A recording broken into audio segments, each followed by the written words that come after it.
This is Chris Kell with your Peak Fitness travel workout exercise demonstrations.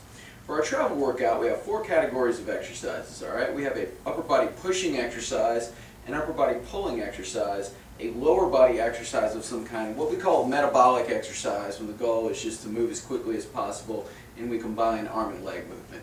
The purpose of this circuit is to choose one exercise from each category and perform them back to back. Okay, we're going to do these exercises from anywhere from 30 to 60 seconds back to back, and we want to either count our reps or try to increase the intensity in some way. So maybe in week 1, if you're doing 30 seconds for 3 rounds, in week 2 we do 4 rounds of 30 seconds and so on. But you know, with each successive week we want to pick different exercises so we can utilize different combinations and continue to get that training effect going on.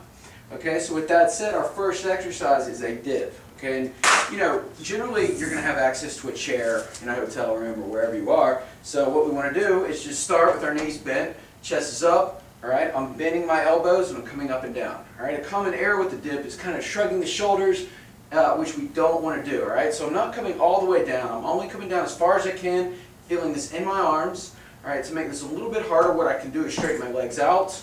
Same rules apply.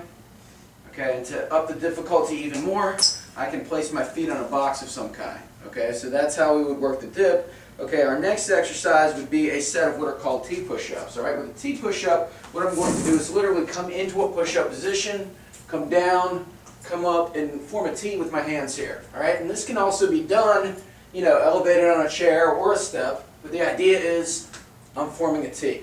Okay, this can also just be done in place where, again, I'm forming a T without coming down. Our next exercise after that, another push-up variation, we have shoulder tap push-ups. So I'm coming up, come up, reach up, tap my opposite shoulder, come back down, tap my opposite shoulder. This can also be done as shoulder taps. All right, from here, our next exercise would be a split stance band press.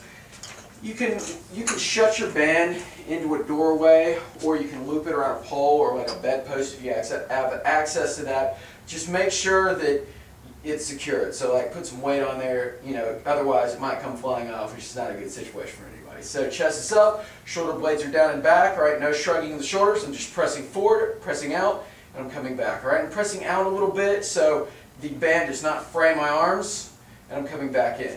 All right, now for our last exercise, we have an inchworm, okay? And this is more of a shoulder type exercise. What we're going to do, simply start in a push-up position. I'm just walking up with my hands. You might know this from our warm-up exercises. Coming up, and I'm coming down. If you want to really get funky with it, you can add in a push-up. Come up and down, just like that. Okay, so those were our pulling exercise, or pushing exercises. All right, first category, pick one. For our pulling exercises, all right, we have a TRX row. All right, this is a piece of equipment you can order. You know, and you can really lock into any door frame. So it's a great piece of equipment for just a basic pull-up. You know, we can do a variety of exercises with this.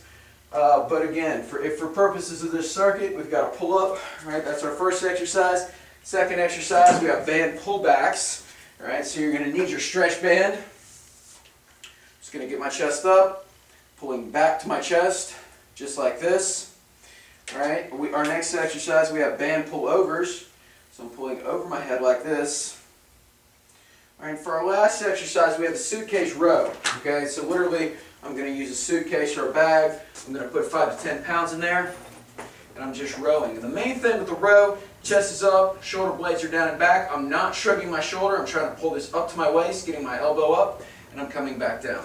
All right, now for our lower body exercises, we have several choices. All right, we can start out with a split squat, or I'm in a split stance here, pausing at the bottom. I like to maybe get a cushion or a pillow of some kind to drop down to. But I want you to think about coming up and down as if your head is tethered to the ceiling. What you can also do, hold on to the wall for support. As you learn this exercise, again, you should be sitting back on your heel. The knee should stay over the toe. Our next exercise will be a bag front squat. You can hold your bag like this. You know, you can hold it in front of you. You know, put a weight in there maybe. Sit back into your chair or a lower surface. We can sit back into a bench. But again, keep those abs tight. Sit back on your heels. Think about sticking your butt out like a bad dance move. All right, for 30 to 60 seconds. All right, our next choice, from that point would be a single leg hip lift. So I'm on my back, abs are tight, coming up and down. Right? You should be feeling this in your butt only. We can make this a little bit harder by putting the back on a chair.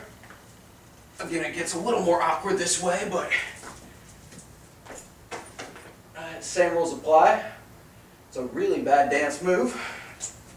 And our last exercise would be a single leg deadlift. So I'm holding off the wall here, using my bag, sticking my back leg up behind me. I'm on one leg only, again sitting back on that heel. Now for our final exercise choice, we have a series of metabolic exercises here. So we've got a skier, so my chest is up, I'm coming